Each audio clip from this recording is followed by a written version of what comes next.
No vídeo passado eu criei um Jarvis dentro desse CYD, mas ele respondia por texto e era meio burro. Quem não viu o vídeo passado, esse daqui é o Jarvis. Então hoje eu vou tentar fazer ele ficar melhor. Ele vai se conectar com o servidor, responder o preço do Bitcoin e até gerar códigos. No final, eu vou descobrir se isso daqui virou o Jarvis ou se só virou uma calculadora amarela com Wi-Fi. Mas antes de explicar qualquer coisa, olha isso. Aqui, ó. BTC em dólar, 76 mil dólares, 220,825 dólares. Bem preciso ele. Isso aqui não aconteceria no vídeo passado. No vídeo passado ele estava bem burro, ele não sabia nem que se eu falasse bom dia ele não entendia. Então ele estava bem burro mesmo. Mas antes de chegar nesse botão funcionando, eu apanhei de uma tela pequena, de um servidor, de um API e talvez até de mim mesmo. Você de novo. A missão hoje é simples, transformar o Jarvis do C&D em um assistente bonitinho com várias ferramentas. Se eu passar, eu vou ter criado um Jarvis, e se eu falhar, eu vou ter criado um Tamagotchi de computador. Se você não sabe, eu vou deixar a foto do que é um Tamagotchi ali do lado. Na parte 1, eu consegui fazer esse carinha aqui virar a primeira versão do meu Jarvis. Ele tinha uma telinha, ele tinha uma interface bem simples e respondia perguntas via texto. Mas ele era limitado, muito limitado. Ele não respondia as perguntas precisas, ele não gerava código, não entrava em APIs, não fazia praticamente nada do que ele vai fazer nesse dia. Se você assistiu o vídeo passado e deve assistir, você vai ver que ele não respondeu nem que dia era hoje. Basicamente um Jarvis estagiário, sem salário, sem experiência e com uma tela muito pequena. Então, hoje eu quero dar ferramentas para ele. Antes era assim. Agora ele precisa ser assim. Se eu pedir uma coisa normal, ele responde. Se eu pedir o preço do Bitcoin, ele responde. Se eu pedir um código, ele gera uma amostra. E se eu pedir algo que ele não saiba responder, ele dá erro. Aparentemente, isso também é uma função. E o primeiro inimigo desse projeto não foi o servidor, não foi a internet, não foi o código, foi essa telinha aqui. Porque no computador uma resposta grande é normal, com a tela daquele tamanho. Agora isso daqui, ó, isso daqui é menor que a minha mão. E vira um bololô, tipo o caderno de uma pessoa que tem letra bem feia. Então eu percebi que Jarvis precisava ter uma regra. Quando fosse no CYD, era para ser bem curto, muito curto, uma resposta seca. Primeiro teste, responder melhor, mas sem escrever uma bíblia nessa tela aqui. Vou perguntar para ele o que é uma API. A API é uma interface, ela define como pedir. Uma resposta boa, relativamente curta e não embolou na tela, como vocês viram.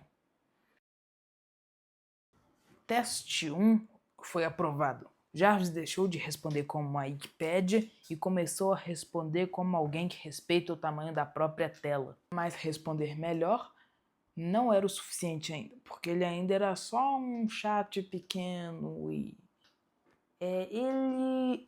Deixa eu tampar ele aqui. É bem burrinho. O próximo passo é fazer ele conversar com um servidor. O CYD, que é o corpo do Jarvis, ele não consegue fazer tudo sozinho. Ele é pequeno, ele é barato, ele é amarelo e ele já tem problemas suficientes. Como eu coloquei o servidor no meio, que é esse carinha, ele pesquisa, manda para o Jarvis, aparece uma resposta pequenininha na tela e ele respeita o próprio tamanho. Parece organizado, mas a programação tem uma lei. Quando você acha que está organizado, é porque você ainda não apertou o botão de executar. Primeiro erro, CYD não encontrava o servidor. Aí aparecia um erro aqui nessa telinha. Nessa telinha aqui que já me encheu um saco durante 2 semanas. E aí não encontrava. No caso, não aparecia uma mensagem de erro na tela, mas ele simplesmente não respondia. O erro não é só esse daqui que erra não, esse daqui também. O servidor recebia, pesquisava, mas não mandava para esse daqui aparecer aqui, então teve erros do servidor também. Terceiro erro, servidor pesquisava, respondia, entendia, mandava para o CYD e o CYD não entendia. E não entendia no caso, não aparecia na tela. No final, os dois estavam conversando igual o grupo da família, que todo mundo manda uma coisa e ninguém entende nada. Nesse momento, eu considerei transformar ele em um relógio, porque pelo menos o relógio ele só sofre uma vez por minuto. Depois de ajustar rota, porta, formato da resposta, requisição, erro, o servidor finalmente respondeu. Mas a gente tem que testar o Bitcoin. Agora eu vou falar. Você é o bichão. Bichão do quê, chefe? Bichão da goiaba. Bichão da goiaba. Sem aquecimento. Ficou bom do mesmo jeito. Bichão da goiaba detectado. Depois de fazer esse teste extremo que eu acabei de fazer aqui agora, o servidor foi aprovado. Mas buscar uma frase é fácil. Você vai lá no Google, digita. Eu quero saber se ele consegue buscar o preço do Bitcoin, que não é mais ele só responder uma frase. Esse botão que eu quero adicionar, BTC em dólar, ou em real, mas eu prefiro em dólar.